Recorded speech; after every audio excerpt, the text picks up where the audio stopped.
Mr. President, you have a quorum. Mr. President, I've got a report from tonight's closed session. At the closed session, the board voted to ratify the appointment of the following public employee contract, which is subject to contractual agreement by the Chancellor.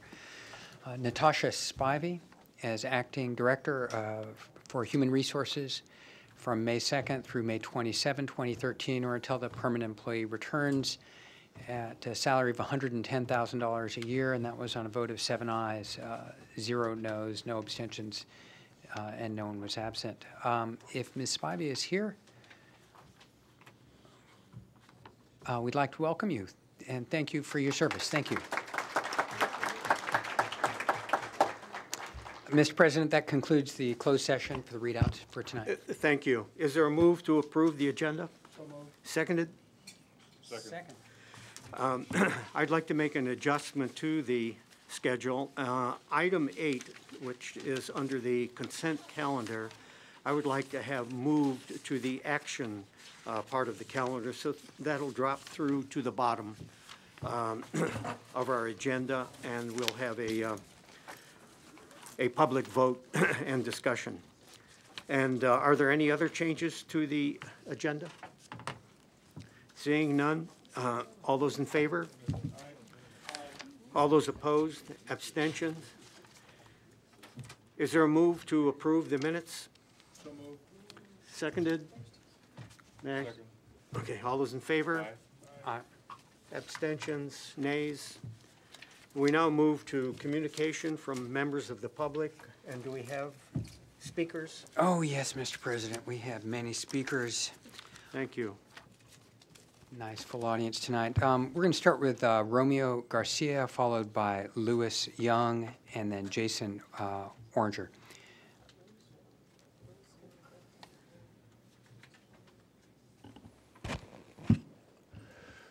Good evening, trustees, staff.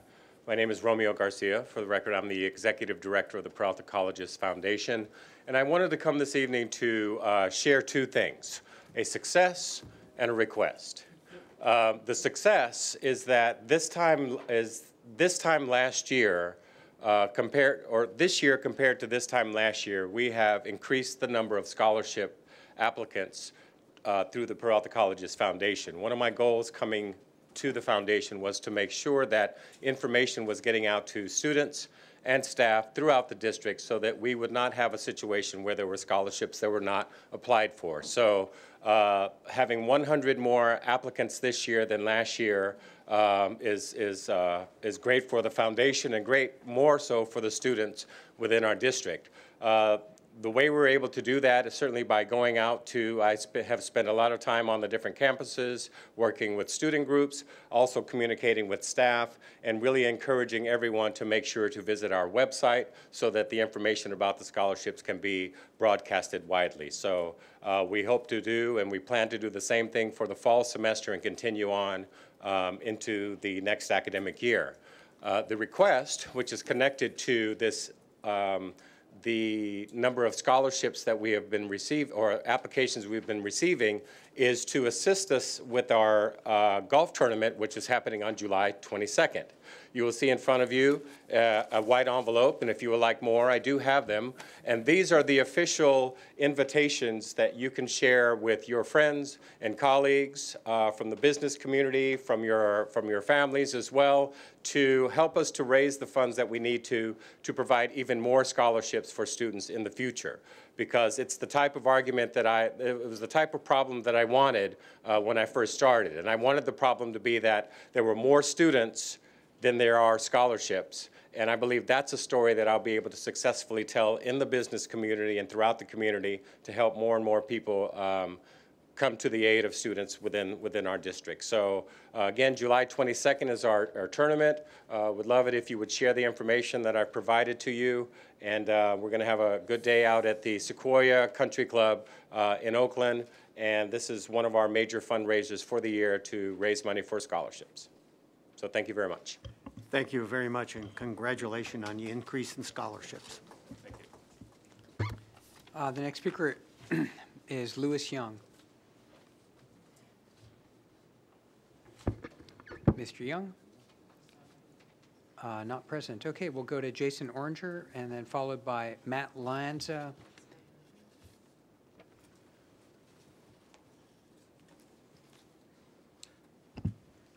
Good evening. My name is Jason Oranger. I am here with SEIU United Service Workers West, and I spoke to some of you last fall. I'm here regarding the security services contract for the community colleges district, which was put out to bid last year in sort of a somewhat of a convoluted process that resulted in a split bid between two contractors. This is a site that has been union for a long time. Our union represents about 5,000 security officers in Northern California, including about half those right now at Peralta, and about half of the officers lost their union last fall when one of the bids went non-union.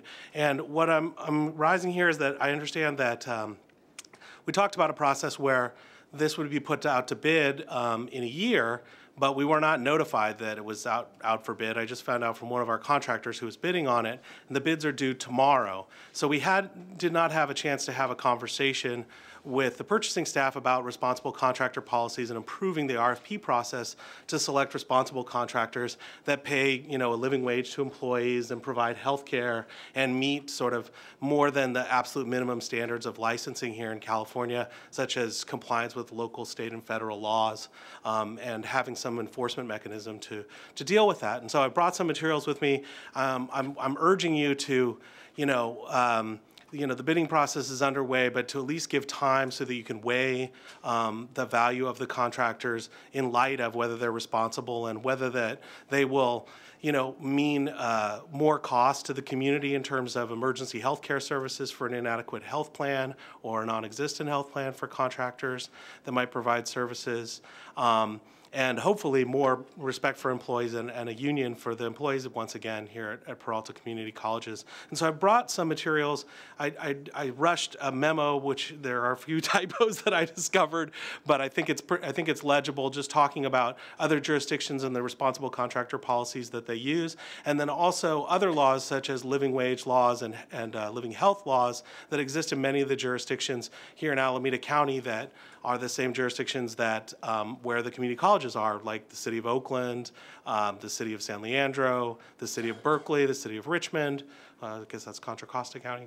But you get the idea that actually provide for a floor, and actually also provided some information from Alameda County's bid, which provided at least a wage floor, but didn't deal with the healthcare issue. So I'll give that information to the secretary.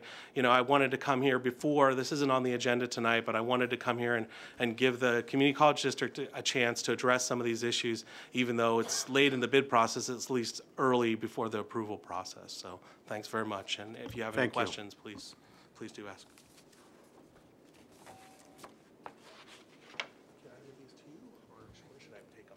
Mr. President, may I ask through the chair to the chancellor, is this a way that we could have a look at these policies as trustees? I'd like to just maybe have an opportunity to see if we could get some review of these policies that are being talked about in other jurisdictions and see how they compare to ours. Mr. President, I think maybe if we could agendize this for a future board meeting prior to the decisions and the evaluation of the RFP that's out on this contract, I think that would be helpful for the board to chime in at a policy level and get a sense of the board in terms of policy, in terms of labor-friendly practices, doing RFPs, et cetera. This issue came to us last fall, and I don't want to get into a discussion because it's not agendized, but if we could agendize it for a board meeting soon, I think that would meet what Trustee Brown is asking for. All right, thank you. Next speaker. Thank you. The next speaker is Matt Lanza, followed by Edwin Lobata and Laura Miller.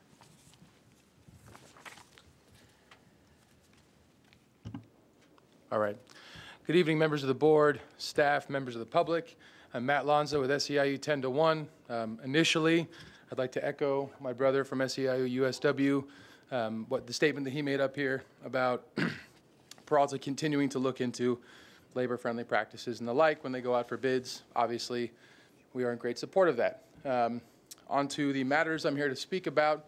I do want to report that one of the issues that I brought up in March at one of our board meetings regarding the cashier's office at Laney, it seems as if the heavens listened, and there's now a plan in place to put a permanent accounting tech in there, which I know, while servicing our students and alleviating the burden on the bursar in that office, will hopefully yield great results. And we very much appreciate the effort that went into doing that, the shared governance process and the role that it played in that, and the attention, hopefully, that you gave to me up here yammering on every other Tuesday. In conjunction with that, what I would also like to call on the board to do is we recently, as a union, completed our process in looking at the Director for Campus Life and Student Activities. I think I got that right. And we worked with and met with one of your student leaders here at Laney, actually, and spoke extensively about what the students' needs and desires were for revamping student life and student activities at Peralta. And we are in support of the district addressing the issues, the longstanding issues as they relate to student activities. And we hope that along with these director positions come the necessary and required support in terms of staffing to meet the needs. As we looked at the job description, and that's one hell of a job, pardon my language. There's a lot of duties and a lot of work to be done, not only to make up for the folks who haven't been around, but going forward. And that consideration be given to the 10-to-1 positions who could act as that support and continue to, as the district continues to address problems or issues, to be more diplomatic, that this be a part of that equation, and that, again, in the post-Prop 30 world, and today the May Revise came out, and I'm hoping that that was good news for everybody seated over here, especially Ron, and that we can move forward and continue to staff the district and the colleges in a manner that provides meaningful support to our students, to the faculty, and to the other staff that exists there. So thank you very much. Thank you very much. The next speakers are Edwin Lobato and Laura Miller. I think you're coming as a pair. Is that correct? Followed by Molly Sealand. Hello. Hi. So my name's Edwin, and I just started going to school at Berkeley City College, and I figured out that when I'm just walking down the street, I can't really walk with feeling that I'm being in a healthy environment, feeling that I'm going to my class, feeling ready to do work when I have, our this club that I'm in, the Tobacco List Club, we've done some surveys of this school, Laney College, between April and May, and so far most people are saying that there's most secondhand smoke they're getting is from around right outside the exits. And Do you want me to take it from sure. here? Yeah, okay. Hi, so I'm Laura Miller, and sorry, can you hear me now? Yes. Okay. So I'm Laura Miller, and both Edwin and I are part of the Tobacco List Club at Laney College and Berkeley City College. I myself am a former BCC student and Laney and Merritt College as well. And our Tobacco List Club, we're a project of the Community Health Education Institute, which in turn is a tobacco control community grantee of Alameda County. And the reason why we're even here today, speaking to all of you tonight, is because according to our club members did a survey, which Edwin talked about a bit, and we're going to have the final analysis ready by June, and we're hoping to present those to you at the June 10th meeting. But so far what we do know is that something like 82% of students surveyed at Laney College encounter secondhand smoke on their ways to and from class, and 85% of them are bothered by the secondhand smoke. We're here tonight just to let you know that in spite of our survey findings, we think it's really wonderful that the Peralta District has policies that prohibit smoking anywhere at BCC and Laney College, and establish designated areas at College of Alameda and Merritt College. And as a tobacco control community grantee, we at the Tobaccos Club, we just want to provide any support, any technical assistance to you that we can. We're, fingers crossed, we're really hoping to get refunded again, have another grant going for the 2013-2014 school year, and we're hoping to expand to Merritt College. Right now we're working at BCC and Laney. We're hoping to expand to even more Peralta campuses, and we really want to establish good rapport with you and help strengthen the pre-existing board policies any way we can and be that technical assistance for you. So thank you for allowing Edwin and me to speak at the board meeting tonight. Thank you. Thank you, and thank you for drawing this issue to our attention yet again. Molly Sealand, then followed by Jacqueline Reyes.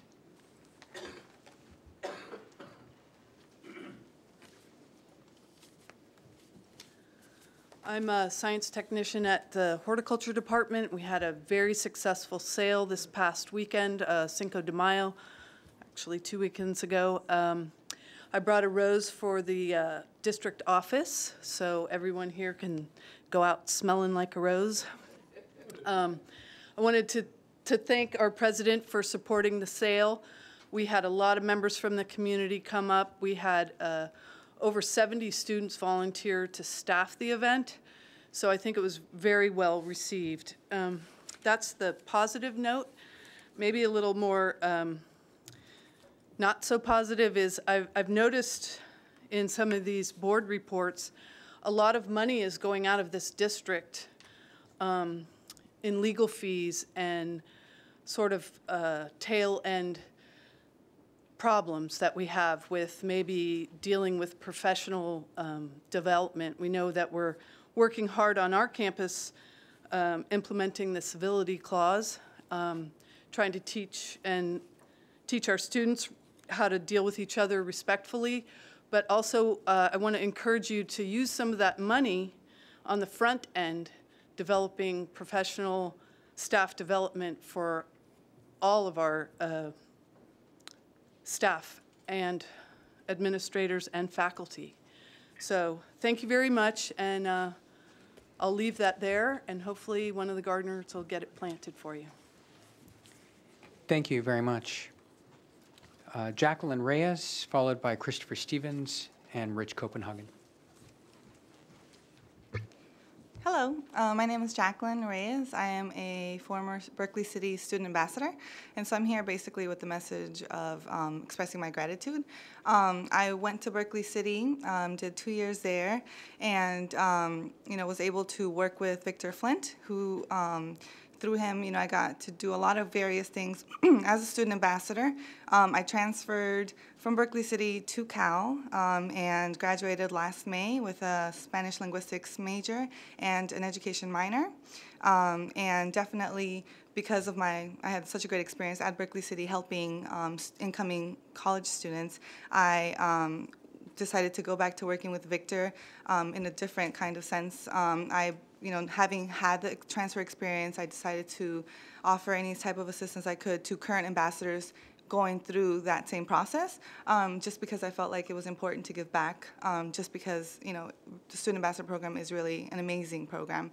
And additionally, this year, I just got accepted to Stanford's Graduate School of Education for their teacher credential program. So thank you. So I will be doing that as well, and one of the most influential people to help me with that it was Paula Coyle from Berkeley City College. Because of that relationship I had formed, she was actually very helpful in helping me with looking over my application, my personal statement and everything. And I just wanted to let all of you guys know that you guys definitely have a lot of people on board that are very committed to fostering successful, the success of their students, and that I just wanted to, give a shout out to them, and then also just give a shout out to everyone here in the Peralta School District, Community College District, and just say thank you, because my time here has been great, and I look forward to continuing in some way to give back. Thank you. Thank you, Ms. Reyes, and good luck. Christopher Stevens, followed by Rich Copenhagen and James Blake. Good evening, board members. My name is Christopher Stevens. I see some familiar faces here. I am also a former student ambassador at Berkeley City College. I was an ambassador for about 2 years, and I'm here on the behalf of Victor Flint, basically to talk about the importance of the program. If you just heard Jacqueline, she's going to Stanford now. There are a lot of success stories like that from the ambassadors program at Berkeley City College.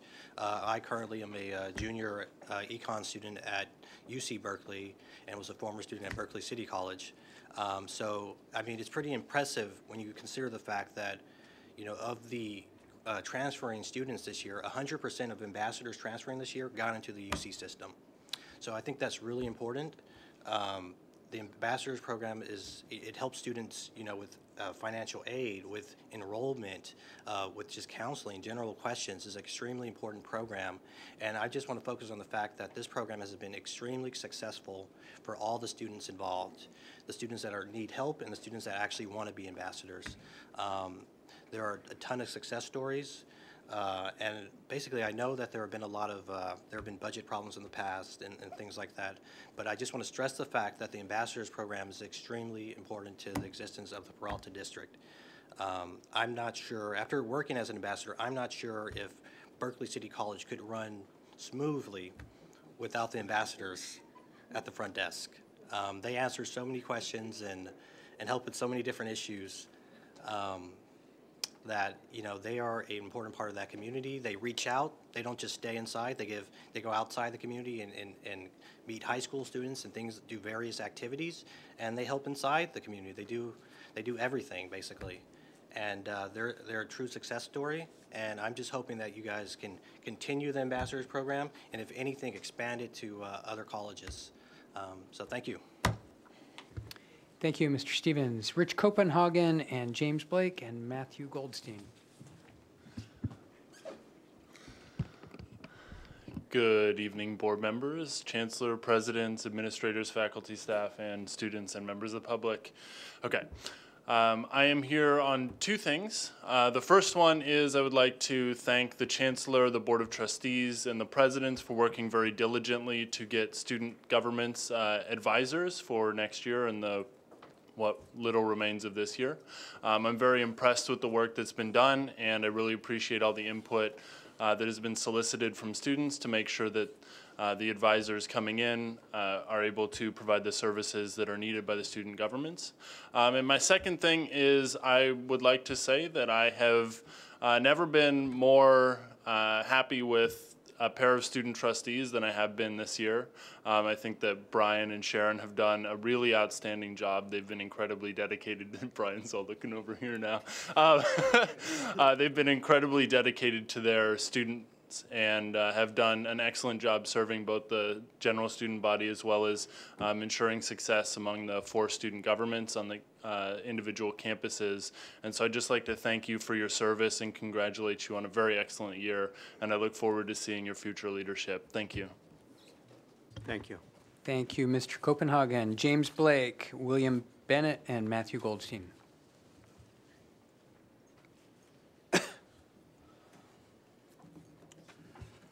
Good evening, board members and public. I'm here to really share, it's almost been a year, Dr. Ortiz, that you've been here. And I wanted to congratulate the board on making an excellent selection as a chancellor. Thus far, we have experienced his outgoingness in terms of outreach, trying to solicit the concerns and the interests of the Peralta community overall. I was happy to see that he sent out another survey recently to, again, ask for our input in terms of what is needed with the Peralta at the colleges. And I really appreciated that type of hands-on leadership. And this has a profound effect on the students, We see that they're hopeful. I remember and recall some of the concerns that Bill Winthrop had raised about accountability, about fiscal issues, with Linda Handy making issues about financial aid. And I see that he is taking a great leadership role in addressing some of those issues and made some very positive and constructive decisions that have had profound impact on the students. That being said, I think there was a poem that Abel shared with us a couple meetings ago about why we're here. And our primary reason for being here is for students. I feel that if we temper our decisions on what's the best outcome for our students, then we will serve everyone in the Peralta system well. It's one of the things that I'm coming to an end of my tenure as a classified Senate president, but I feel I have a lot of work to do with the new incoming class of student leaders. And it's one thing I'm finding that is quite profound for me to see that it's by serving them well that we serve each other well. And I would like to encourage, as we all make decisions, that we keep them in mind in terms of recall the impact that it has on them, how it's going to benefit them, and that we can ensure that we can continue this on an ongoing basis. Because if we do that, I think the success that we have here at Peralta will be a little more widespread. We'll see that things in California will take a turn because our students are being successful. They're taking on positions and roles in our society that will help us build a better community. So I hope that when we make our decisions that we keep that in mind, that we're here for a reason, and it's for the students, and that we should do everything that we're in our capacity to serve them to the best of our abilities. Thank you for the time. Thank you, Mr. Blake. William Bennett.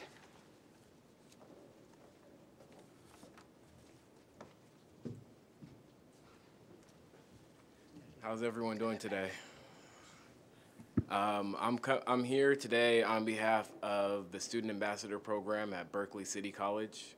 I'm a former student ambassador, and I would just like to say thank you because I felt like that program gave me the confidence and the integrity that I needed to really push through at my time at Cal.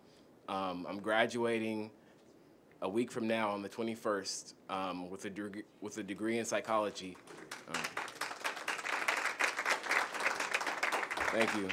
I'm a member of Pi Theta Kappa Honor Society and a member of Alpha Phi Alpha Fraternity Incorporated. And there's no way I think I could have came to Cal with such the confidence that I had from being mentored by Mr. Victor Flint.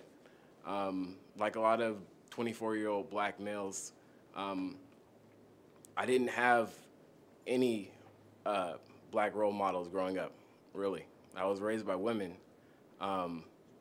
So I really like to thank Mr. Flint, too, for my success.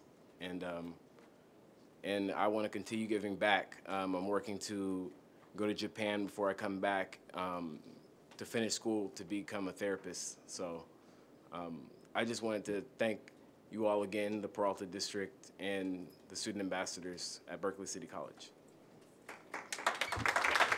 Thank you very much. And lastly, Matthew Goldstein.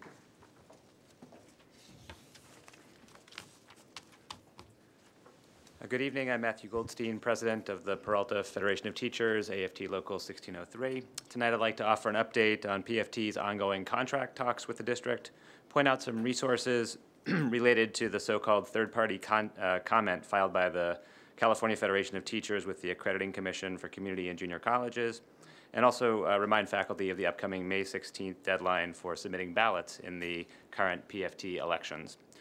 First, I'm pleased to announce that PFT and district-side negotiators signed two separate agreements at yesterday's bargaining session. One settled a long-standing issue related to how 11-month contracts are assigned in our counseling departments. It essentially preserves the existing collective bargaining agreement language, but adds some useful and practical deadlines. The other side letter temporarily settles sick leave allotments for intersession assignments, and PFT hopes to negotiate a more comprehensive approach to accruing and using sick leave in time for the start of the next school year. And a late note, with the release of the May revise today, which, among other bright spots, included a 1.57% cost of living adjustment, we're now set to discuss money issues at the table, something we've been waiting for quite a while, including faculty raises, the creation of a 25-step salary schedule for our part-time faculty, and the return of sabbaticals and professional development monies. Next, I'd like to call your attention to CFT.org. That's the website of the California Federation of Teachers. That's PFT's state-level parent union. As you've probably read in the Chronicle of Higher Education, Inside Higher Ed, and the San Francisco Chronicle, CFT filed a 260-page complaint with ACCJC in connection with the Novato office's show cause decision vis-a-vis City College of San Francisco. This sanction, of course, is the toughest sanction that the Commission can impose shy of outright disaccreditation. This complaint was also filed with the U.S. Department of Education, you may have heard. The complaint makes for fascinating reading, so go to the website to take a look. It's interesting not only because there are intriguing intersections between the situation at City and Peralta, but because it makes a case that has been made in other venues for quite some time in a very formal and rigorous way. You can also find on the website links to a description of why and how the union went about taking on this regional accreditor, and a very fiery piece by the former CFT president, Marty Hittleman, a retired math professor from LA City College. So once again, I want to remind faculty that elections close at 4 p.m. the day after tomorrow, and we will send out the results the Monday following Malcolm X's birthday weekend. Thanks very much. Thank you. That concludes public comment, Mr. President. I would like to announce the Bell Guillen is present here at the meeting via phone. I'm remiss in not announcing that earlier. At this point, we have reports from Associated Student Government representatives.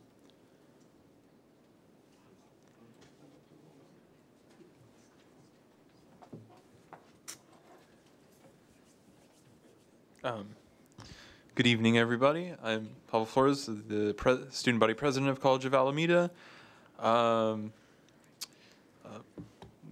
We've wrapped up our year pretty much as far as meetings, and we've also had our elections. We've elected 7 people total, 5 that were with us previously and 2 new members as well. And we have in sports and scholarship banquet this Thursday to commemorate the sports teams at College of Alameda, as well as recipients of numerous students receiving scholarships from the Peralta Foundation. And our graduation ceremony is scheduled for Friday, May 25th, and that'll be held at the gymnasium.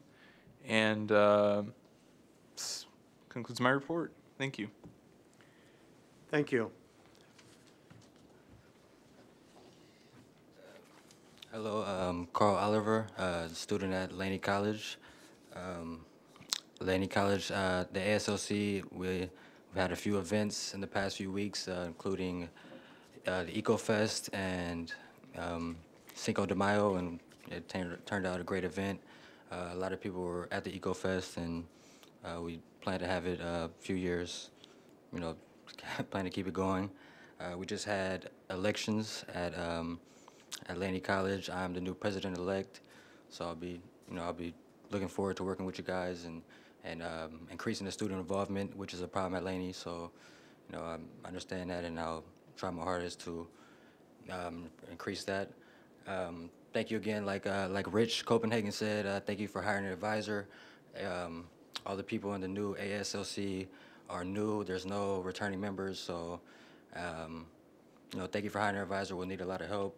And there's a current temporary advisor, Jason Harvey, who's doing a great job. He has great ideas, and I'm here to express the need that we would like him hired, even though students aren't allowed in hiring processes, but we would like him hired. So, thank you. Thank you. Any other speakers from student government?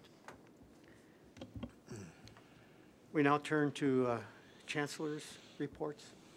President Galassa, thank you very much for this opportunity just to share with the board and with our public. Since our last board meeting, I've had an opportunity to represent the Peralta College District in a number of affairs.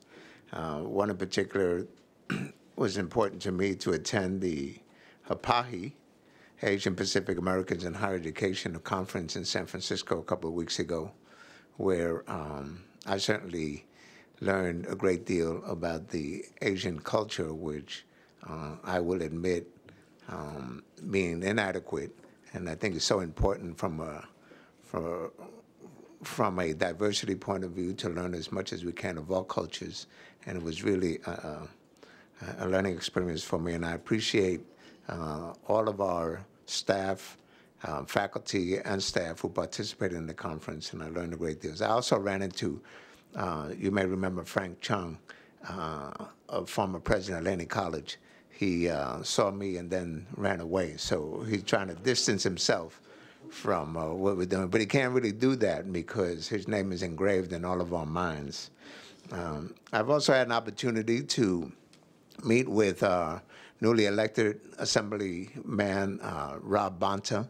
I had an opportunity. He came to my office one afternoon. We shared our personal stories, and then last week I had an opportunity to visit his office with some of our trustees, where we shared with him our view of the state budget and our interests as community college leaders, and where we think his vote should be as we move forward as higher education serving our community.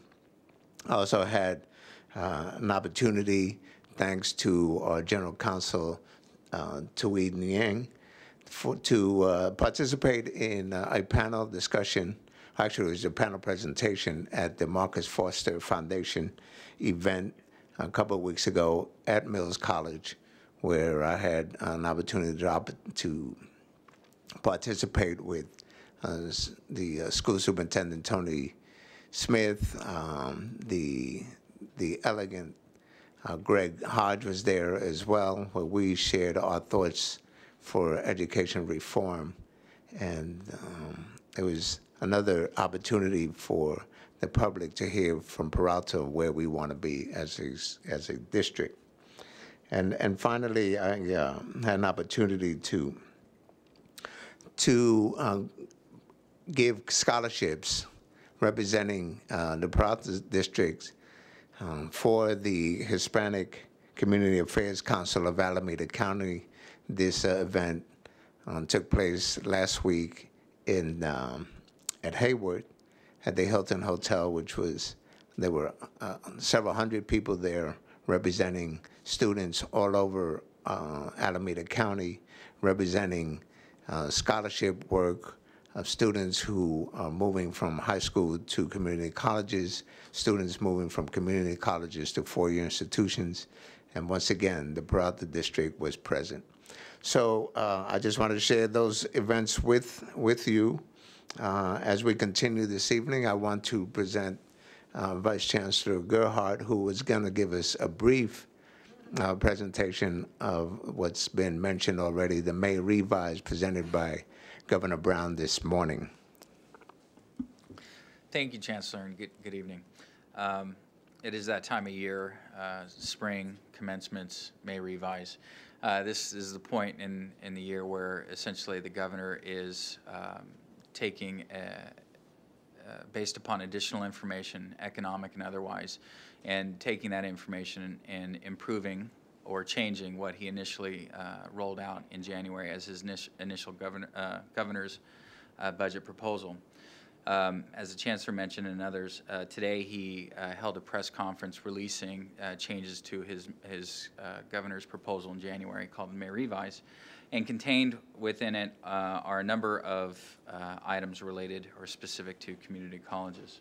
And I'll just cover a few of them. I think in the Dropbox is a budget update that contains a little bit more specificity. Regarding the adult education, you may recall the governor proposed in January of rolling adult education up under the purview of community college districts. Essentially what he has done for a variety of circumstances or reasons is basically held off for 2 years, or proposing holding off 2 years to implement that. But during that period of 2 years, basically allocating $30 million one-time funding for planning and implementation grants that would essentially look at putting together what is akin to JPAs with community colleges and K-12s and workforce investment boards to manage and oversee adult education beginning in fiscal year 15-16. At that point in time, the annual allocation for adult education would be approximately $500 million per year statewide. He's also proposed buying down or reducing our deferrals, which is the amount that we need to borrow during the middle of the year to meet cash flow for operational needs. He's proposing to use about $179.9 million to buy down the deferrals even more. So essentially that would, after that, reducing it by that amount, statewide community college deferrals would come down to approximately $557 million.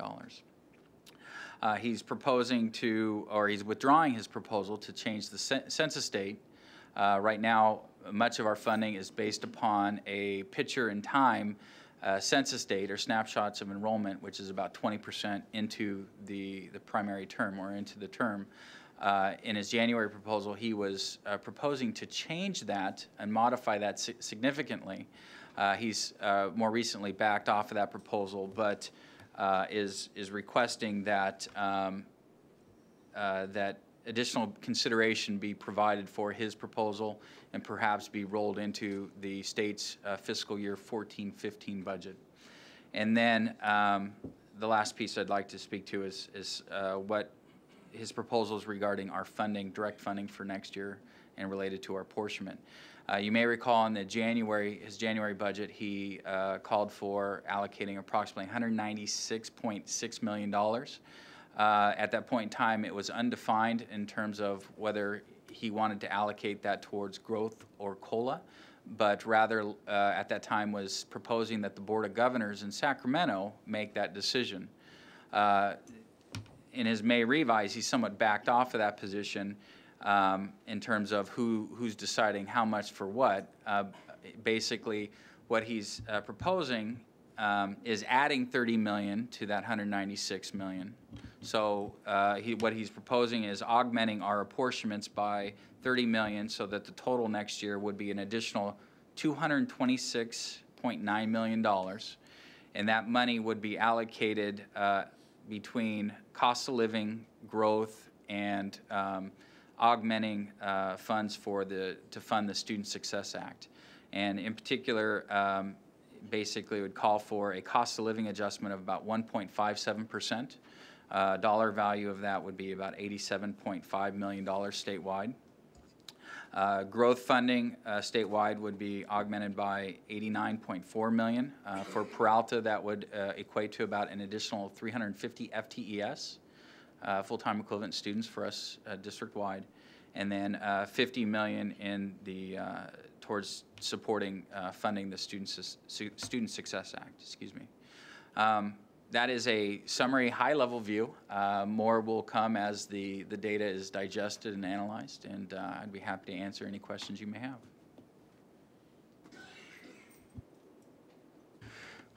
Thank you, Vice Chancellor. I think there will probably be questions later on as more details come forward from Sacramento.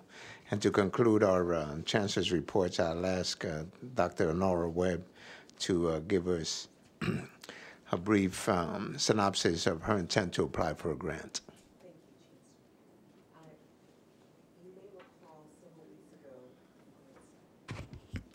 Thank you. You may recall several weeks ago, I mentioned that the college would be pursuing grants that would be in support of our advanced manufacturing efforts.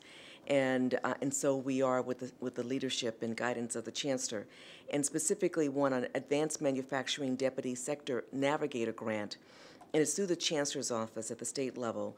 And this allows Laney College in Peralta District to be a hub for resource and leadership for the region.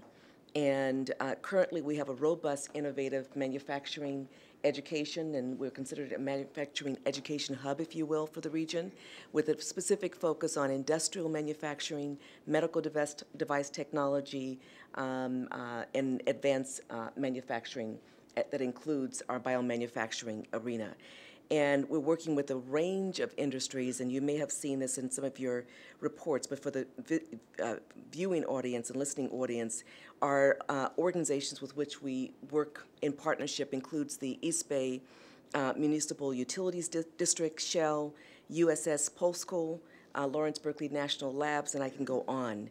And the various community college districts that we would work in partnership with include, of course, Ohlone, Marin Community College District, Napa Valley, San Francisco City College, Solano County, Sonoma County, that includes Napa Valley College as well.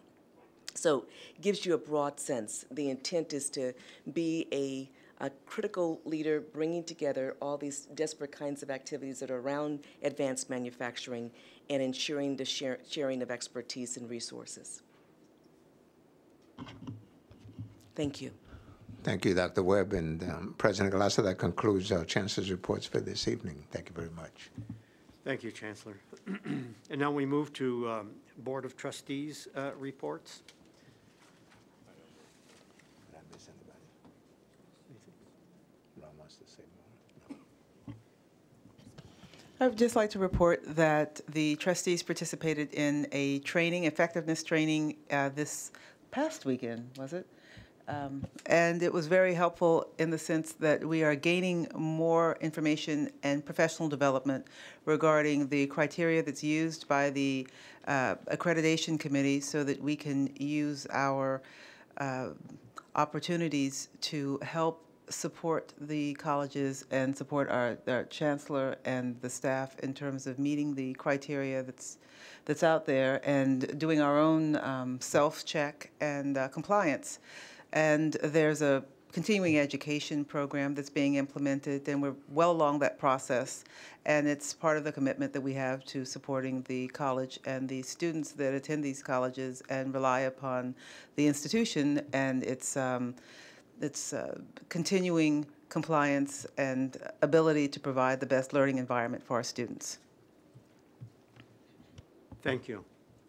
Sharon? Thank you, Mr. President. I would like, can you hear me? Yeah, okay. I would like to report, I attended the SSCCC on April 26th through the 28th, where students came together out of the 113 colleges and passed resolutions on issues that students are being confronted with. I also want to thank the Ambassadors Program at Berkeley City College. I want to congratulate all these students that will be going to Berkeley University of California. Haley, Liddy, Zachnith Averroes, Aman Howard, Christoph Green, Visual Are, Chris Ernest, Raul Verma is going to UCLA. Anita Darafazala, she's going to UC Davis, and Camille Kirk, she's going to UCLA. For the 5th straight year, a student ambassador has been accepted at the Haas School of Business. We have 2 ambassadors now that are graduating this year from the Haas School of Business. That is Ahmad Akarbra, Dugan Bayroa. 80% of the 80% of 2013 ambassadors were accepted in the UC university system. So I just want to give thanks to all the hard work that Mr. Flint has provided and given straight guidance with these students. They had many speeches tonight about the program, how they were able to fulfill their goals and continue to a higher education. And without that program, many of them say they don't believe that they would have made that transition. So I just want to give thanks to Mr. Flynn for all his hard work, and to the ambassadors, because they're the one who really actually did the work and accepted it. I will also be attending Laney's annual breakfast at the Bistro on May 16th. And thank you so much. Trustee Handy. Thank you. It's been a very busy few weeks. I guess we're all kind of shutting down, coming down towards the end of May. Just in the past couple of weeks, we've been able to attend, first of all, the Unionist Dinner, celebrating Aubrey Van Buren as the Unionist of the Year. Kamala Harris was also speaker there and reminded us all that she was from Oakland and that she was born in Kaiser Hospital. Aubrey has been a very great supporter of Peralta and Peralta's trustees and employees as well. So it was great to see him honored. Also had an opportunity to attend the League of Women Voters luncheon, which is also, and our chancellor and some of our presidents were also there. And it was great to be there to support such a worthy organization. None of us would be here hardly without the League of Women Voters. I had the opportunity to sit with Trustee Galassa on the chancellor and the chancellor for the Chancellor Trophy Awards. And I have to tell you, all of the students were amazing. They just all were amazing. And I'm glad that they were all recognized for their individual campuses. But I also just have to just kind of sit in awe of the student who was selected for the Chancellor's Trophy Award. We had an opportunity to attend the Bay 10 dinner at the College of San Mateo, and a beautiful, beautiful facility. And Trustee Brown was being observed to make sure she didn't try to steal some of their people who helped to build the beautiful pool that they have there. And in partnership with the community, their pool is open to the community, and it has brought in revenues far beyond any of their expectations. So it was just great to be there on an evening looking at all the other community colleges that are around the Bay being represented, and also to hear them all speak about what they thought the challenges were for their campuses and the challenges for the students coming up, and how we can all get together more often to talk about how these challenges are being addressed. And we ended up with spending time at the California Community College Trustees Conference again, where we got to spend some really quality time with other trustees from all over California, but also to get firsthand information on how we can deal with some of the challenges that we as different colleges have to deal with. So as I said, it's been a very, very busy week. Looking forward to attending the African American graduation on Saturday. And there's one more thing that I also attended at foundation meetings, the Peralta Foundation. I have to say, I am so proud of the Peralta Foundation, the people who have volunteered their time to be a part of the Peralta Foundation and the direction it's going under the new leadership. So this is a strong arm for those of you who have not committed to the golf tournament. Understand, this is your opportunity to play golf and help a student. So it's not like you're really playing golf. I mean, like Dr. Riley has to, make excuses for the amount of time he likes to play golf. But this is for a really, really good cause. And for those of you students, talk to your parents, those of you who know corporations, organizations that might not really be familiar with us, you are invited too to invite those people to participate in this golf tournament. The more people that we have, the more money we will have to give students to help with books and things like that and expenses in the future. So I think that's it. Oh, and looking forward to all the other commencement exercises that are coming up in the future. Thank you. Well, I'm happy to report I haven't been very busy. But I'm alive, and actually, some of you know I was in the hospital for a couple weeks in April. It was an experience I don't ever want to repeat. It was the most miserable period of my life. And I want to thank the Peralta community for the love and support you showed me and my other friends. And so I'm just coming back from Paris, a week in Paris and a week in Amsterdam. And it was really, really hard, but somebody has to do that, you know?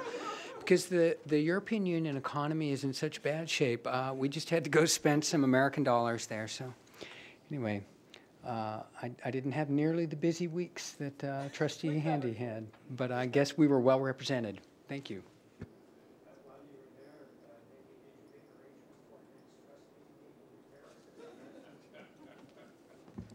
Yeah, I was consulting with the grand jury on this very question, and I think we've got it all figured out. Yeah. Today, the PSC met to discuss its leadership training. That's going to be happening early August. It's going to probably be a 3 to 4 day training, and we look forward to working with TWE and other people from the district. And just keep your phones on, because we might be asking you to help out with this retreat, because we really want to make sure the next group of student leaders is really trained. And then I also attended the SSCCC conference, and somehow I ended up as the BCC advisor. I don't know how that happened. One thing about the SSCCC that really impressed me is one of our own students, Mr. Rich Copenhagen. I know he's back there hiding somewhere, but we had 700 students show up to the SSCCC conference, and he was able to hold it together and keep the meeting going and keep all the resolutions going. So I really want to thank Rich for all the hard work he's done in Peralta, you know, and throughout the state. And then also I'd like to thank all the ASs for all their hard work and dedication this year. It was really a pleasure working with all 4 ASs. In the past, I've usually just worked with Laney, but this year it was really special to work with all 4, and I'm really going to miss everybody. And I'm hoping that you're all successful. And on April 19th, I'm getting a little emotional, but on April 19th, we held a peace concert at Laney College, and it was to discuss the violence that's been happening in our community. And then a few days right after that, we lost another student. I don't even know what the count is at this point, but it's beyond ridiculous, you know. I think that in Peralta, we need to advocate to get something done, you know. I'm pretty sure we're at like 4 or 5. I'm not even sure of the count, but we need to do something about it, you know. And we need to do something about it quick, because we cannot keep losing students after students every semester. That's it.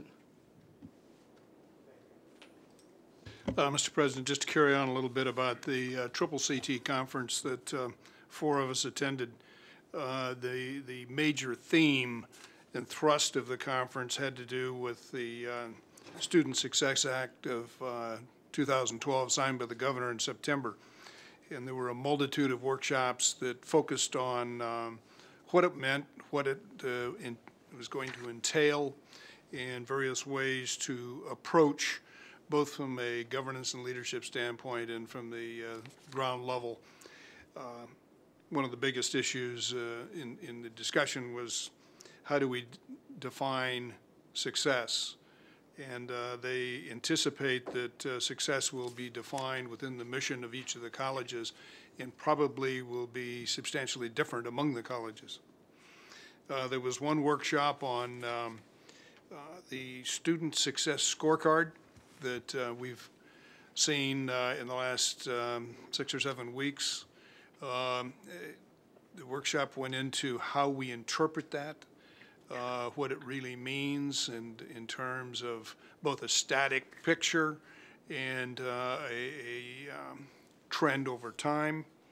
But there's one that I hadn't heard of that I assume the Chancellor and staff have been working with, called the Wage Tracker, that I found to be very interesting, where they go down, they have data in a data bank and can focus in on, and we have access to it, various programs by campus to determine the wages that are achieved by students who have completed their certificates, AA, or after they've gone to their 4-year commitment, what they make after that, and they show the differential from what wages they were making before they took their educational process and what they resulted with, which I found very intriguing. I'm sure there's a lot of debate on the pedigree of some of those things, but neither here nor there. In an order of magnitude, some of those numbers were very, very impressive. The state chancellor has gone on an initiative, part of it keyed from the Student Success Act, to put the trustees of the state back to school.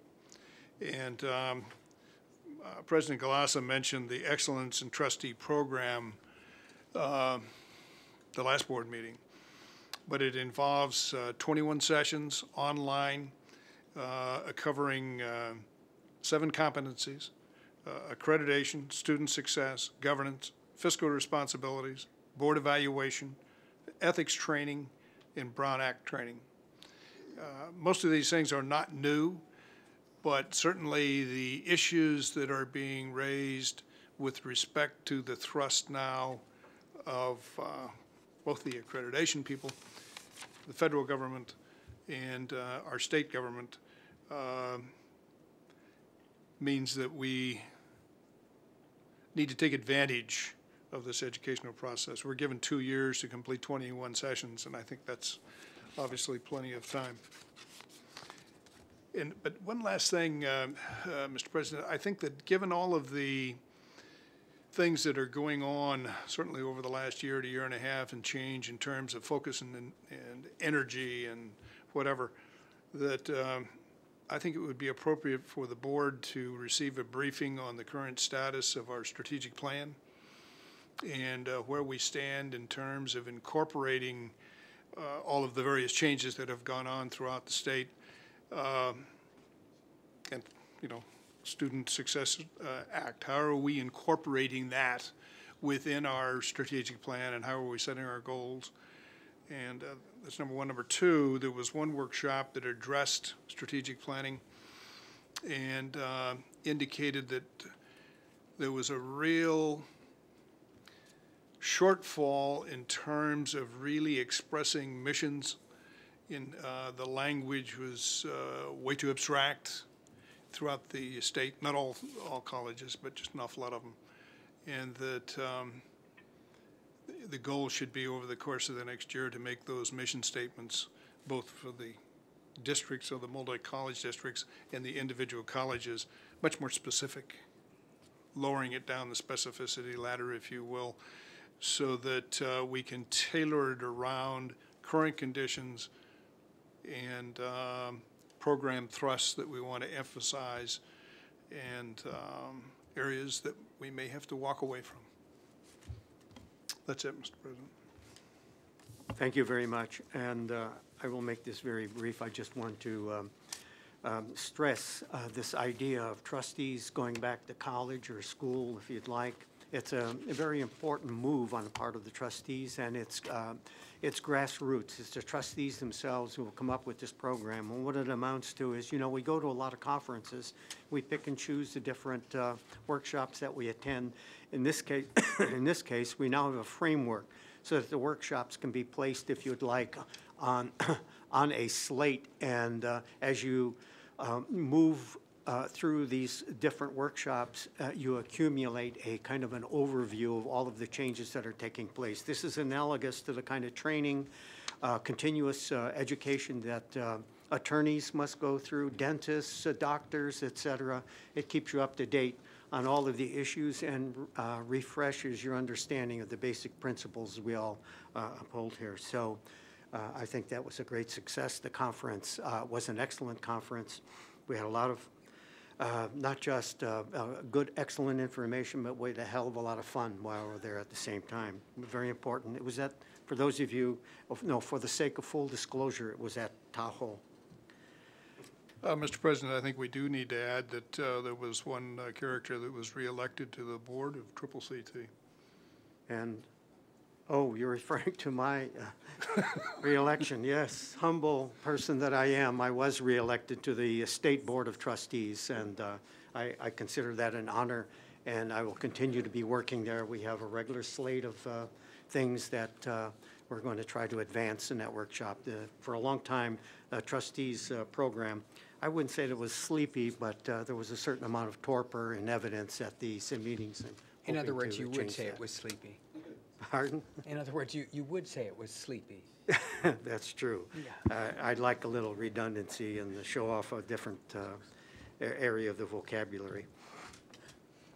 And anyway, thank you, Chancellor, for the opportunity to meet with our legislator, Bonta. That was a very informative meeting that you arranged, and I think we discussed a number of issues, including the adult education that was troubling a lot of us, and we're happy to see that in the May revised, there's a whole new look at adult education. So we'll see what happens there. At this point, Trustee Abel Guillen, do you have anything to add? I don't have anything to add, Mr. President. Thank you. This was just a test to make sure you were there.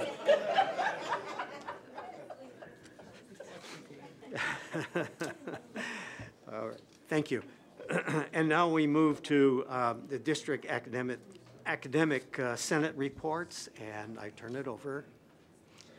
Thank you, Mr. President, and good evening, trustees, Chancellor, District Administration Center staff, college presidents, colleagues, and members of the public. Next week, we engage in the annual ritual, paradoxically referred to as commencement, of acknowledging the accomplishments of our students who are completing degrees and certificates, and in some cases, going on to transfer to four-year colleges and universities.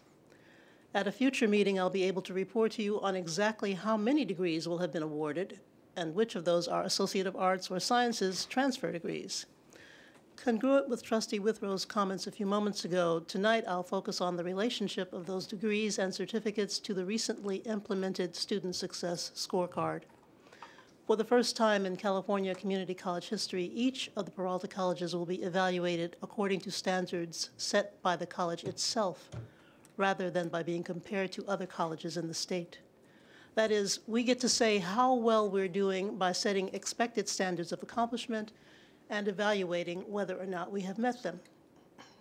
According to the State Chancellor's Office, quote, "This scorecard represents an unprecedented level of transparency and accountability on student progress and success metrics in higher education in the United States. The data available in this scorecard tell how well colleges are doing in remedial instruction, job training programs, retention of students, and graduation and completion rates. Perhaps even more importantly, with the data that will become available reported by age, ethnicity, and gender, we'll be all better able to determine if our colleges are narrowing achievement gaps, an accomplishment that has important ramifications for California's economy. Until this change, sometimes referred to as ARC 1.0, Accountability Reporting for the Community Colleges, each college was compared to a peer group of colleges that shared similar characteristics, and peer groups were often different for different areas of the report. In the new version, ARC 2.0, each college will set its own standards, as I mentioned before, for student success, and will evaluate itself on how well it meets its own standards. Not coincidentally, making this change will support the colleges in addressing accreditation requirements, primarily the expectation that institutions will set standards for student achievement using data-driven assessment and results for improvement, a process of ongoing internal quality review and quality improvement. In alignment with that expectation, the Community College League of California has suggested that districts may wish to develop board policy that sets standards, expectations, and/or goals for 1, student success and student achievement, 2, student learning outcomes, assessment and data, and their use in program and academic personnel evaluation, 3, program quality, for example, program review and continuous improvement, and 4, board role in monitoring institutional effectiveness. As you know, the Peralta Board of Trustees has already approved a policy and related administrative procedure on student learning outcomes, BP and AP 4210. To comply with both the accreditation standards and the ARC Student Success Scorecards, next academic year you will be asked to approve not yet developed policies and procedures on the use of the results of assessment. Related to these upcoming requests, at its last meeting, the District Academic Senate formed a task force of its members, along with Associate Vice Chancellor Esquivel Swinson, to identify and work toward implementing ways in which faculty can support and help actualize this Student Success Initiative. In the fall, the District Academic Senate will begin working with the Chancellor to draft policies and procedures we do not yet have that will also support and help actualize the Student Success Scorecard. You will, of course, hear more about this process as it evolves. That concludes my report for tonight. Thank you for receiving it. Thank you. And now we move to presentations, and we will have a report on a part-time faculty. And I believe Cynthia Mahaver will make the presentation. Cynthia is a sociologist and has conducted this survey, and it's for the benefit of all of us to know the extent to which part-timers contribute to the success of our students. Right. Thank you. So I teach sociology at Laney College. I am also the part-time faculty representative for the Peralta Federation of Teachers. As a practice, actually, within the union, this is the third survey of part-time faculty members that we have done. The first was done in 2005, the second 2008, and this is the third. And we collect this data because we want to know who the part-time faculty members are in order to represent them. This year, I broadened the survey because I wanted to understand a lot more about the nature of part-time employment and its effect on, or how we can change that actually to improve student success. So what I was going to say was that what I have to say is very clear. It has to do with teaching, learning, student success, and also the role of part-timers. As you probably know, about two-thirds of the faculty here at Peralta are part-time faculty members. In the state, it's about 70%. Nationally, it's 80%. So most of our students are getting taught by part-time faculty members. At the same time, what part-time actually means is contingent employment, which is uncertain at-will employment. I conducted the survey in March. I spent 2 weeks collecting the data. I had a 44-item questionnaire. It was a very comprehensive questionnaire. I got 197 responses, which is about 30% of our part-time faculty. Chancellor, I don't know how many responses you got to your survey, but I thought I'd do a little chiding. Okay, so what I want to do then is to talk about just a little bit about the profile of the respondents in the survey. So it's not a random sample. I cannot generalize to the entire part-time faculty. So I want to give a little profile of some characteristics. Then I want to talk about the nature of part-time employment at Peralta as reported by the respondents.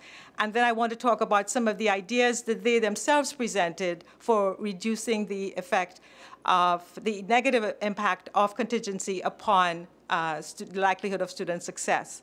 So I'm going to try to do this machine and talk at the same time. Oh.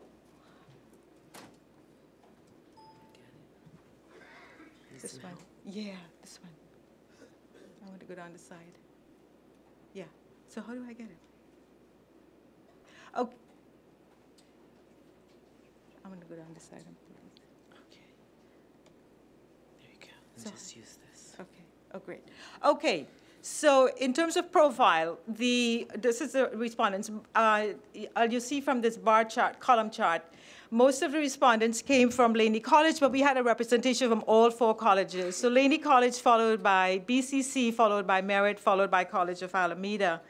And I wanted to say that I don't have the education chart here because I limited the number of charts that I would have. Most of the faculty members in the survey had master's degrees. 33 had PhDs, 21 had bachelor's degrees, and 8 had all but the dissertation. I was also interested in teaching areas of our faculty. So most of the people in the sample taught or teach in humanities, followed by the natural sciences, followed by the social sciences, and technical career areas. Do I do just press down? Yes. Okay, I can skip that. Okay. For the vast majority of our part-time faculty members, part-time employment is their primary source of part-time employment is a primary source of income. I'm sorry. So I didn't give the percentage here, but it was 141 out of 195. But this is, again, a measure of contingency. Our part-time faculty members, the majority have been teaching at Peralta for a very long time. So as you see here in number 5, 62 out of 192 respondents have been here for more than 10 years. 81 have been here from 5 to 9 years, and 50 from 1 semester to 4 years. And I was just looking at my pay stub the other night, and I saw that I am listed. I have been here since 1997. I am classified as temporary adjunct. This actually really contradicts the whole notion of temporary in the district, and actually it's characteristic of many community colleges. Where do people stand in terms of salary? The majority of people, well, a large percentage of the people, respondents, are at column E, which is the highest column on the salary schedule, and most are on step 7, which is the highest step at the moment for part-time faculty. We are in the process of trying to figure out some procedures for step advancement now that some money is available from the state. But for many, many years, part-time faculty members have been capped. It was step 5. In 2007, it was changed to step 7. So there is that. Okay, that's enough for profile. Now for the measures of contingency. The teaching load of part-time faculty members, in the fall of 2012, a majority was assigned between 1 and 6 equated units. That's a very limited amount of time to get paid for in order to make a living. The chart here shows the different distribution. We have 24.4% who, 20.2% who worked 7 to 9 equated units, but most people are concentrated in the small number of units categories. The number of community colleges where people are employed in order to cobble up a livelihood, we have 62 out of 185 who teach in 2 or more districts. The number of equated units in districts other than Peralta, where people have to work to make a living, we have 43 out of 78 who teach 1 to 6 units outside Peralta, 15 who teach 7 to 9 units, and 20 who teach 10 or more units in order to make a living. Unpaid hours that respondents reported in different kinds of student services in the Peralta district. So for DSPS accommodation, I know that on 3 campuses, there is provision for an employee in the DSPS office to provide accommodation for students needed accommodation. But at Laney College, usually it's faculty members who do it. So we see here that 37, well, I'll just give the number, 68 out of 183 told me that they donate, I would say, between 1 and 4 hours of unpaid time in DSPS accommodation. I'm just going to skip the rest. Office hours with students. This is actual office hours reported by people, respondents in the sample. So 85 out of 195 spend 1 hour in office time with students, but 93 spend 2 hours or more with students. As you probably know, part-time faculty members who teach a 0.4 load or 2 classes get paid for 1 office hour for the week. But students, of course, need far more help than that. Office space, the majority do have office space, but 83 do not. This is to meet with students. So people meet in the classrooms, or they meet in cafes, or I guess in the cafeteria. Paid office hours, 118 out of 187 are paid for office hour time, but 71 are not. Computer access, this was kind of interesting, 127 out of 193, so the majority have access, but 66 of the respondents said they do not. Decreases in base load. Because of the budget cuts over the past 3-4 years, part-time faculty members who already have low base loads suffered cuts in base loads but in the fall of 2012, let's see, this was a small group of the respondents. 34 said that they encountered decreases in base loads. And for the spring of 2013, it was a smaller number. It was 25. So I guess with more money, it's looking better. The vast majority of people said, as you would probably anticipate, that they want full-time jobs. So that's 67.5% would like full-time appointments. Health insurance, about 54 said they were unable to get coverage either because the premium was too high or because their workload was too low for them to qualify for the 50-50 plan, which we are happy to have at Peralta, but still a lot of people do not have medical coverage because they're not eligible or they don't have the money to pay the 50% of the premium. The rehire pool, which provides for reemployment and assignment of one's base load for the previous, if it's a fall semester for the previous fall semester, if it's a spring semester for the previous spring semester. So 77 out of 152 respondents said they were in the rehire pool, but very interestingly, an additional 39 said they thought they were in the rehire pool. So we have to do some fixing of the record keeping with that. This was also quite interesting. A lot of people are interested in fee-based employment, but if you see the bar in the middle, 100 out of 150 said that they are interested in fee-based employment in the district, but only with the union negotiating the conditions of that employment. So here now, I'm going to get to the third subheading, which is reducing contingency of employment. What did the respondents recommend to reduce the nature of contingency? 145 out of 174 requested seniority by date of hire. This is kind of a complicated chart. This is about working conditions, and I asked what people were satisfied with and also what they were dissatisfied with. So they ranked the various, what should I call these, measures, characteristics, according to the red is satisfied and the blue is not satisfied. So it's very interesting, and I think Peralta should take credit for this, that 180 people actually say that they are happy with academic freedom at Peralta. But if you go down the line, you would see that the blue line, the blue bar, is longer. And these represent the items with which there is some unhappiness. What improvements they wrote about in their, on the questionnaires, the highest rank was salaries, access to full-time positions, access to healthcare benefits, and job security. Parity pay, a majority favor parity pay for part-time faculty members who are solely dependent on part-time wages. At the moment, parity pay goes to full-time faculty members who teach in the summer and who also do extra service. So the issues that people highlighted in their open-ended comments, job security and respect. People wrote a lot about not getting respect in the workplace. One person wrote, "I feel like a stepchild." Higher salaries, full-time employments, compensation for non-teaching activities, helping students outside of class, department and SLO meetings, DSPS accommodations, that lady, fairness in class assignments. The cap on teaching hours was mentioned. People feel that if they could teach above 67%, then maybe they would have some measure of job security.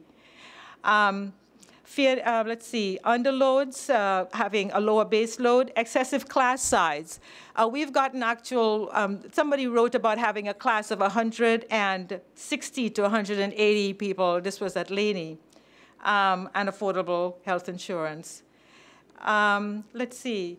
I want to just read some of the comments that people wrote here in response to my question about the effect, what they thought the effect of part-time teaching is on student success. And so the bottom comment, this person wrote, if I was full-time at one place, instead of running around to 3 different institutions, checking 4 different emails, I could provide my students with my full attention. My students need academic advising from instructors. They need career advice. If I had an office, I would be on campus and my students could drop by any time and talk to me, et cetera. So this is one of the, I think, one of the conditions that actually negatively affects student success. The effect of part-time teaching. This other comment at the top, I love my students and want them to have the best educational opportunities possible.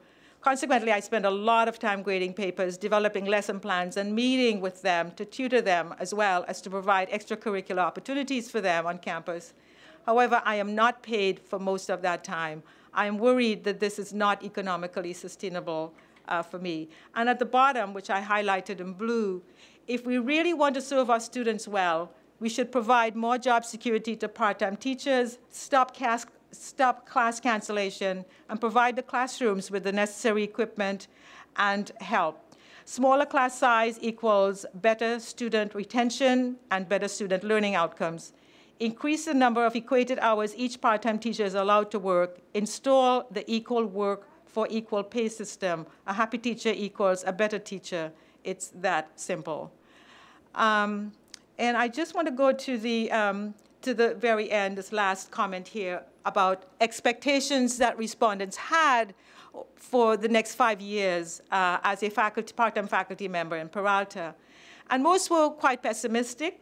The last comment here is sort of borders on the more optimistic side. My expectation is that the district will improve.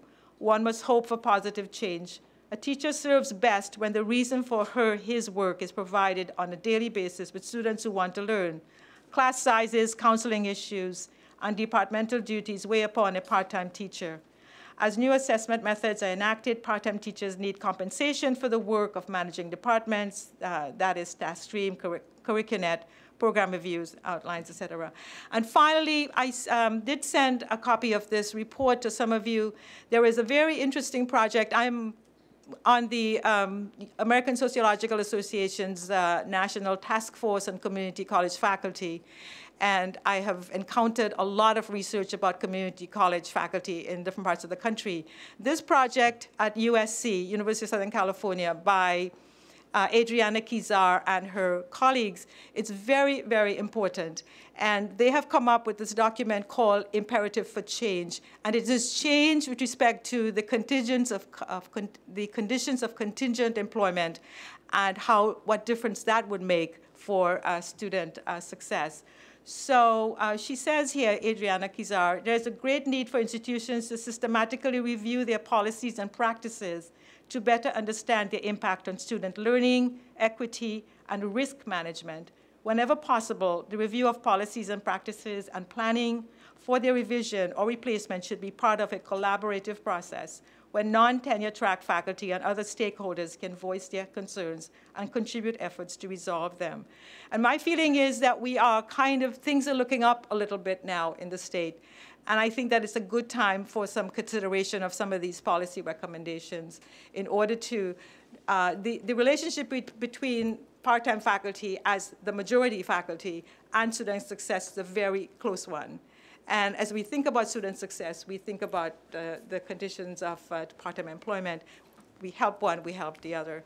And so I want to make an appeal for some consideration of some policy change. Thank you. Are there any questions? Yeah, I have a question. Yes, you have a question? Could you, Cynthia, thank you very much for that presentation. Could you, at least for my sake, elaborate a little more on the risk management? What is the imperative there? the mismanagement? Risk management. Oh, so I sent a copy of that 11-page report. So what Adriana and her colleagues are talking about, one of the examples is employment. If you have people working part-time for many, many years, and they're called temporary, and they're treated as temporary, there's a possibility of legal action because of a possible violation of fair employment laws. So that's one example. Also, if part-time faculty members don't have office space to meet with students, and you meet like in people's homes or in certain private spaces, that could be sort of a challenge with respect to the confidentiality of student faculty meetings. Those are two that I remember. So they were talking about institutional risks in that respect. Right. Those are two examples. Thank you very much. Thank you. Any further questions? Cynthia, I want to thank you very much for the presentation. It was very clear, and I know it's been we discussed how much time would be available for this presentation, and I want to commend you. You did a remarkable job in the allotted time. So well, let me say that I'm going to, the whole report will be posted at the PFT website like in another couple of weeks with all the charts and all right, the... thank you very much. I look forward to Thank you very much for some of giving me this audience, and I look forward to some action. You're very welcome.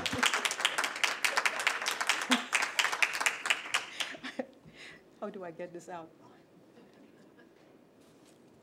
All right, now we move to recognition of outgoing student trustees. They're outgoing students. We're not ousting them. They have been in, Brian has been in term for 2 years, and Sharon Clegg has just been reelected. Congratulations. So she'll be with us for another year. But this is a very important moment where we acknowledge their contribution to the Board of Trustees and to the experience that it is. If there's any experience at all for leaders and leadership training, I think sitting up here is a very good one for your young students. So thank you very much, and I believe I'll turn it over to the trustee Handy. Okay, I've been requested by a student trustee to do this here rather than in front of the podium. So let me start here.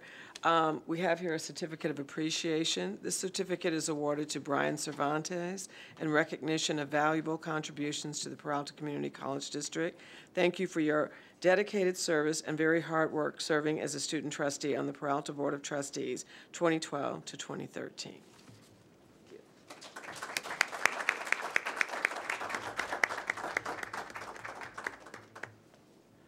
And I'm going to ask the trustee Cervantes to make a brief statement, but I do want to say a word or two about Brian. As you know, well, maybe some of you don't know, he wants to be a history major, and he's excited at all branches of history. He just has an insatiable appetite for what has happened in the past as a prologue to the future. Brian, you have actually made history here by your own role on behalf of all of the students. You have been a whirlwind of activity. You've been a marvel to me to see the different capacities that you have functioned. And I am just absolutely delighted with all of the work you have done on behalf of students. You are a student body you're an organizer, you're a student body of Laney College president. You led the March 10th report, the March to Sacramento that was so immensely successful. This is a real tribute to your ability, and you've been everywhere, and perhaps your crowning achievement is the creation of the Peralta Student Council. It's the first time ever that we have all 4 colleges now have representatives and have a common voice to express their views. And this is one that I commend you also on, but I'm not so sure that as a trustee I enjoyed it that much, but you brought all of your colleagues, you taught the students how to come over here and raise hell and get some very important things done. And for that, I want to thank you very much, and congratulations, and good luck as you move on into a very successful future. I predict that. Thank you. Okay. And here, again, we have a certificate of appreciation. This certificate is awarded to Ms. Sharon Clegg in recognition of valuable contributions to the Peralta Community College District. Thank you for your dedicated service and very hard work serving as a student trustee on the Peralta Board of Trustees 2012 to 2013. Thank you. Thank you so much. And thank you very much to Sharon. And a year from now, we'll give you our assessment of your performance. So, if right now you're insulated from any premature comments. Thank you very much for your service, and we look forward to working with you. Okay. And before, I just want to add to that, in the work, I want to commend both of our student trustees for working to do the district-wide council for students, that was a collaborative effort. And I want to thank them both for their dedication to the Peralta students. I'd also like to announce that student trustee Sharon Clegg has been reelected for another year on the board, and Ms. Y. Lee will join her in June. And as we know, Brian has ended his term. So thank you for your service, and we look forward to the new student trustees doing a job as good as you two. Okay. Applause for, thank you. Thank you very much. Now we move to the consent calendar, and the first item I'd like to draw your attention to is that we are striking from item 34 reference to Berkeley City College. 33. I believe, is that correct, Chancellor? 33. It's 30, I'm sorry, it's item 33. So with that, are there any other changes to the consent calendar? Earlier, I announced that item 8 would move to the action calendar. And seeing no other proposals for moves from the consent calendar, is there a motion to approve the consent calendar? Seconded. All those in favor? Aye. Opposed? Abstentions? And with that, we move then to the action item, and that is item 8. And item 8 is consider approval of Resolution 12-1329 for the acquisition of real property and building located at 2015, Shattuck Avenue in Berkeley, California, a location also known as 2120 University Avenue. Move approval. And there's a move approval. Is there a second? We would like to have, all right, discussion. Chancellor, did you want to make any statement? I see that your name is... No, unless, if you want a synopsis of this item, I'll ask Vice Chancellor Siddiqui Carroll to give a brief comments.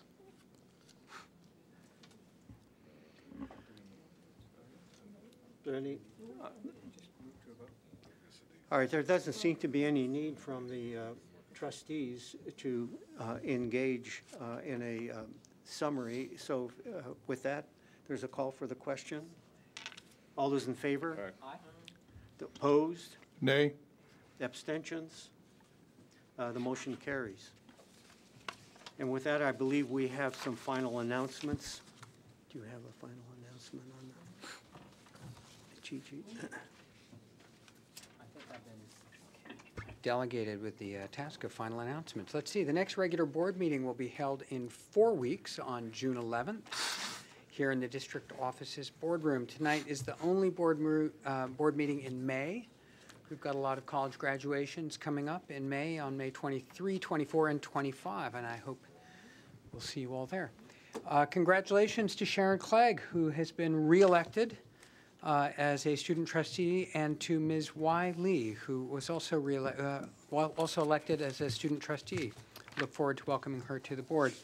Congratulations to all of our graduates and transfers, et cetera, and a special big thanks to faculty and staff for their amazing hard work to make this a very successful school year, as well as to the wonderful administrators that we have here who work hard also and have done a really good job.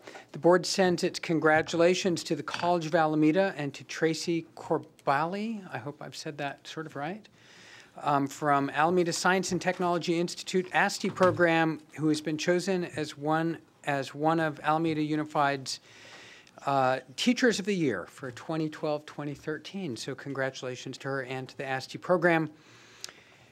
In closing the board meeting tonight, we'd like to close the meeting in memory of Laney College retiree Mike Gilmore, former chair of the Construction Management Department, and to the Laney College student, Donitra Henderson, upon her untimely and violent passing. We'll have a Mr. moment President, of, that concludes the announcements for the evening. we'll have a moment of silence.